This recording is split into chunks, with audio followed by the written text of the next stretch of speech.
एक पहाड़ जिसे करोड़ों हिंदू भगवान शिव का घर मानते हैं।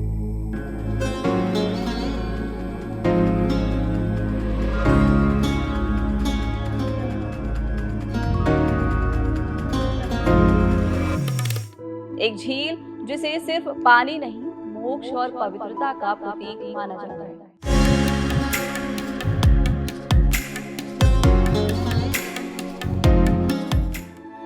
लेकिन सवाल यह है, शिव का ये धाम भारत की सीमा के बाहर क्यों है?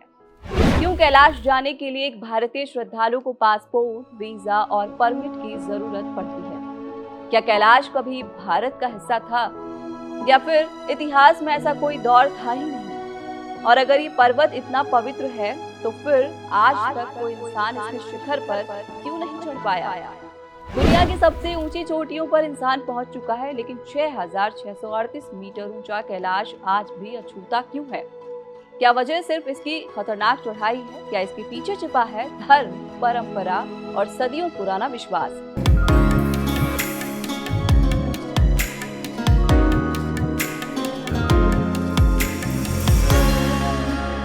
क्या कैलाश ब्रह्मांड का केंद्र है? और सबसे दिलचस्प सवाल, जिस कैलाश की परिक्रमा को करोड़ों लोग पुण्य मानते हैं, कैलाश तक पहुंचने का रास्ता आज राजनीति और कूटनीति से होकर क्यों गुजरता है? कैलाश सिर्फ एक पहाड़ नहीं है, ये एक ऐसी जगह है जहां आस्था मिलती है इतिहास से, रहस्य मिलता है विज्ञान से और धर्म टकराता है भूगोल और राजनीति से। तो आखिर कैलाश मानसरोवर भारत का हिस्सा क्यों नहीं है? कैलाश पर चढ़ाई क्यों नहीं होती? और इस पवित्र पर्वत से जुड़ा वो कौन सा इतिहास है जिसे समझे बिना पूरी कहानी अधूरी है? चलिए कैलाश की इसी रहस्यमयी कहानी को शुरू से समझते हैं। सबसे पहले, कैलाश आखिर है कहाँ? माउंट कैलाश हिमालय के उस इलाके में स्थित है जिसे आज तिब्बत का नगारी क्षेत्र कहा जाता है। ये इलाका चीन के तिब्बत ऑटोनोमस रीजन के प्रशासनिक नियंत्रण में है। कैलाश की ऊंचाई करीब 6,638 मीटर है और इसके आसपास मौजूद है मानसरोवर झील। कैलाश और मानसरोवर को अलग अलग जगह समझना ठीक नहीं होगा, क्योंकि धार्मिक परंपराओं में दोनों का संबंध बेहद गहरा है। हिंदू मान्यता में कैलाश भगवान शिव का निवास है, मानसरोवर को पवित्र झील माना जाता है। कैलाश और मानसरोवर हिंदू, बौद्ध, जैन और बोन परंपराओं के लिए महत्वपूर्ण है। यानी ये सिर्फ हिंदुओं का तीर्थ नहीं है, ये पूरा इलाका ही एशिया की कई धार्मिक परंपराओं के लिए बेहद महत्वपूर्ण है। लेकिन सवाल फिर भी वही, भारत से इतनी दूर चीन के नियंत्रण वाले तिब्बत में कैलाश क्यों है? इसका जवाब समझने के लिए हमें आज की सीमा से थोड़ा पीछे जाना होगा, क्योंकि आधुनिक देशों की सीमाएं हमेशा से ऐसी नहीं थी जैसे आज नक्शे पर दिखाई देती हैं। हिमालय सदियों से सिर्फ एक पहाड़ी इलाका नहीं रहा, ये भारत, तिब्बत, नेपाल और मध्य एशिया के बीच संपर्क का क्षेत्र रहा है। लोग व्यापार के लिए भी इन रास्तों से गुजरते थे, तीर्थ के लिए भी और सांस्कृतिक संपर्क के लिए भी। कैलाश की खासियत यह है कि अलग अलग धार्मिक परंपराओं में इसके बारे में अलग अलग मान्यताएं हैं। हिंदू परंपरा में ये भगवान शिव का धाम माना जाता है। जैन परंपरा में इसे तीर्थंकर ऋषभ देव से जोड़ा जाता है। बौद्ध परंपरा में भी कैलाश का गहरा धार्मिक महत्व है और तिब्बत की प्राचीन बोन परंपरा में भी इस पर्वत को पवित्र माना जाता है। यानी एक ही पर्वत, लेकिन उसके साथ जुड़ी कई सभ्यताएं, कई परंपराएं और कई सदियों का विश्वास। इसी वजह से कैलाश को सिर्फ एक पर्वत कहना इसके महत्व को बहुत छोटा कर देना होगा। कैलाश से चारों दिशाएं लगभग सिमेट्रिकल दिखाई देती हैं। इसी वजह से कई लोग इसे नेचुरल पिरामिड भी कहते हैं। हिंदू, बौद्ध धर्मों में इसे ब्रह्मांड का केंद्र माना जाता है। अब इतिहास का सबसे जरूरी हिस्सा, क्या कैलाश कभी भारत का हिस्सा था? यहीं पर सबसे ज्यादा भ्रम पैदा होता है। कई लोग कहते हैं कि कैलाश का उल्लेख प्राचीन भारतीय ग्रंथों में है, इसीलिए वो प्राचीन भारत का हिस्सा रहा होगा। लेकिन असल कहानी इससे कहीं ज्यादा जटिल है। कैलाश जिस इलाके में है वो ऐतिहासिक रूप से तिब्बती सांस्कृतिक और राजनीतिक दुनिया से जुड़ा रहा है। फिर 20वीं सदी में एशिया की जियोपॉलिटिक्स तेजी से बदली। 1949 में चीन में कम्युनिस्ट रिवॉल्यूशन के बाद नई सरकार सत्ता में आई। इसके बाद तिब्बत को लेकर चीन का नियंत्रण मजबूत होता गया। 1950 के दशक में तिब्बत में चीन की सैन्य और राजनीतिक मौजूदगी बढ़ी और इसके साथ ही कैलाश वाला पूरा इलाका भी धीरे धीरे उसी राजनीतिक व्यवस्था के अधीन आ गया।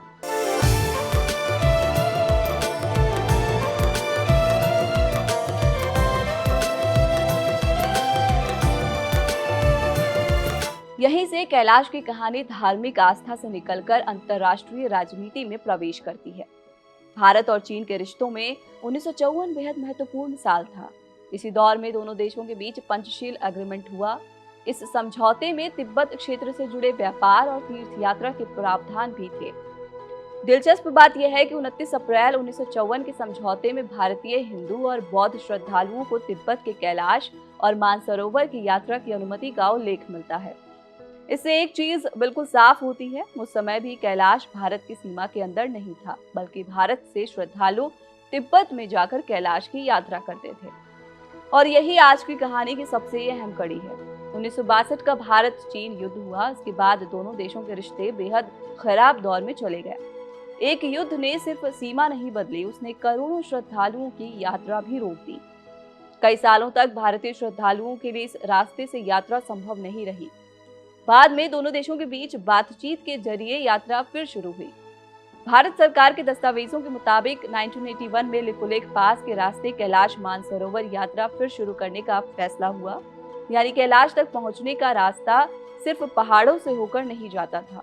उसे पार करने के लिए 1962 का भारत चीन युद्ध हुआ। इसके बाद दोनों देशों के रिश्ते बेहद खराब दौर में चले गए। सीमा पर तनाव बढ़ा और कैलाश मानसरोवर की धार्मिक यात्रा भी प्रभावित हुई। कई सालों तक भारतीय श्रद्धालुओं के लिए इस रास्ते से यात्रा संभव नहीं रही। आज अगर कोई भारतीय कैलाश मानसरोवर जाना चाहता है तो वो सीधे बॉर्डर पार करके नहीं जा सकता, क्योंकि कैलाश जिस क्षेत्र में है वो चीन के नियंत्रण वाला क्षेत्र है। भारत सरकार और चीन के बीच यात्रा को लेकर विशेष व्यवस्था होती है। एमईए के आधिकारिक दस्तावेजों के अनुसार कैलाश मानसरोवर यात्रा एक ऑफिशियल पिलग्रिमेज है, जिसे भारत का मिनिस्ट्री ऑफ एक्सटर्नल अफेयर्स और चीन का फॉरेन मिनिस्ट्री मिलकर आयोजित करने की व्यवस्था करते हैं। यानी तीर्थ यात्रा है, लेकिन अंतर्राष्ट्रीय सीमा के नियमों के अंदर। भारतीय श्रद्धालुओं के लिए पारंपरिक सरकारी यात्रा में भारत से मुख्य रूप से दो रास्तों का इस्तेमाल किया जाता है। पहला उत्तराखंड का लिपुलेख पास, दूसरा सिक्किम का नाथुला पास। कैलाश की यात्रा कोई सामान्य टूरिज्म ट्रिप नहीं है। ऊंचाई, ऑक्सीजन की कमी, ठंड, बर्फ, खराब मौसम और बेहद कठिन टेरेन, इन सब का सामना करना पड़ सकता है। यही वजह है कि सरकारी यात्रा में सिर्फ श्रद्धा काफी नहीं होती, मेडिकल फिटनेस भी जरूरी होता है। एमईए की प्रक्रिया में मेडिकल टेस्ट और एल्टीट्यूड रिलेटेड फिटनेस की जांच का प्रावधान रहा है और सिलेक्टेड यात्रियों को यात्रा के लिए पासपोर्ट और दूसरे जरूरी डॉक्यूमेंट्स भी रखने होते हैं। यानी जिस जगह को कोई श्रद्धालु भगवान शिव का धाम मानता है, वहां पहुंचने के लिए उसे एक साथ आस्था भी चाहिए, फिटनेस भी और इंटरनेशनल ट्रैवल डॉक्यूमेंट्स भी। अब आपके मन में ये सवाल तो जरूर आया होगा कि चीन क्लाइंबिंग परमिशन क्यों नहीं देता। 1980 के दशक में कुछ विदेशी अभियानों की कोशिश हुई, लेकिन धार्मिक भावनाओं के कारण परमिशन नहीं मिली। कारण ये भी है कि धार्मिक रूप से पवित्र पर्वतों का सम्मान किया जाना चाहिए।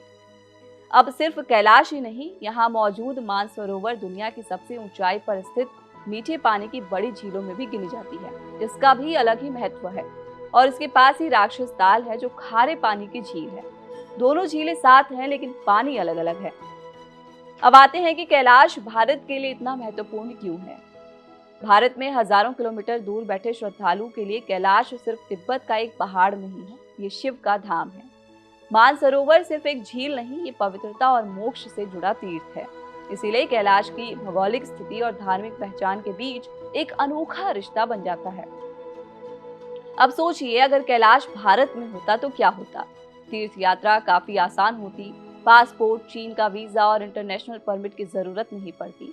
भारत का बड़ा धार्मिक पर्यटन केंद्र बनता, हर साल लाखों श्रद्धालु पहुंच सकते थे। स्थानीय अर्थव्यवस्था को बड़ा फायदा होता, इंफ्रास्ट्रक्चर काफी विकसित होता, सड़क, हेलीपैड, मेडिकल सेंटर और यात्रा सुविधाएं बेहतर होती। भारत की धार्मिक और सांस्कृतिक सॉफ्ट पावर बढ़ती, क्योंकि कैलाश हिंदू, बौद्ध, जैन और बोन परंपराओं में महत्वपूर्ण है। आप कमेंट बॉक्स में बताइए कैलाश के भारत में होने से क्या फायदा होता। अब आगे बढ़ते हैं। कैलाश की सबसे दिलचस्प बातों में एक है इसका शिखर। आज भी सामान्य पर्वतारोहण के लिए लगभग अछूता है। कैलाश को आज भी अनक्लाइम्ड सेक्रेड पीक के रूप में जाना जाता है। भारत सरकार के पर्यटन पोर्टल के मुताबिक भी ये शिखर अभी तक अछूता रहा है। कई कहानियां और लेजेंड्स हैं। कुछ लोग इसे धार्मिक कारणों से चढ़ने से जोड़ते हैं, तो कुछ लोग इसकी कठिन भौगोलिक परिस्थितियों से।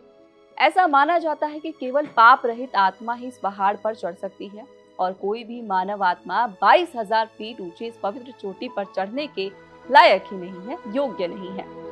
कैलाश पर्वत की चोटी को ब्रह्मांड का आरंभिक बिंदु माना जाता है और कहा जाता है कि इसकी रचना भगवान विष्णु ने की थी।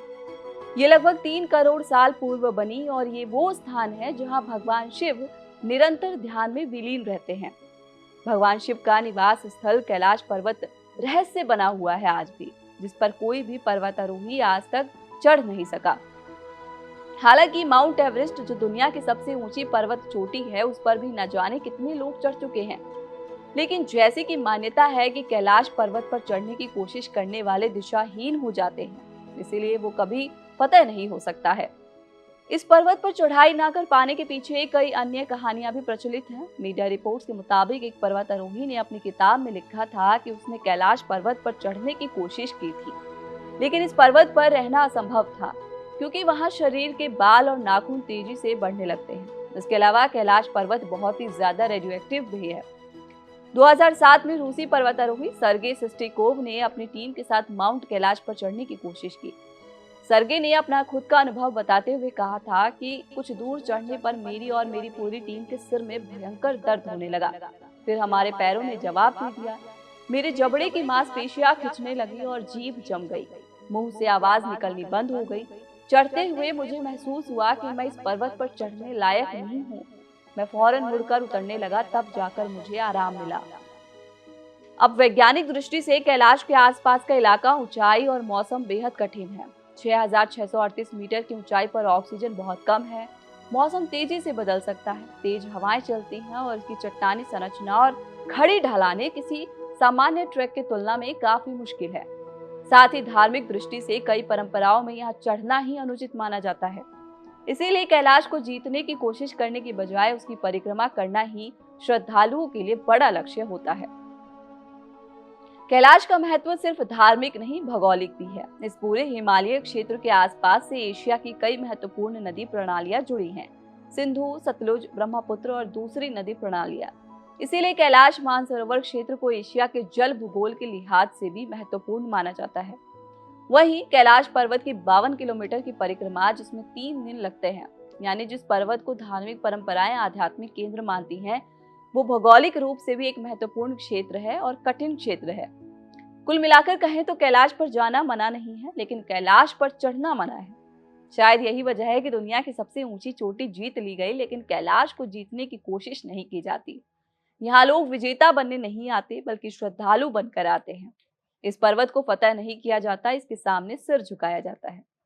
फिलहाल इस वीडियो में इतना ही। आपको ये जानकारी कैसे लगी, कमेंट बॉक्स में जरूर बताइए। मैं हूं सुप्रिया, कैमरे के पीछे हमारे साथ यली। देखते रहिए कड़क।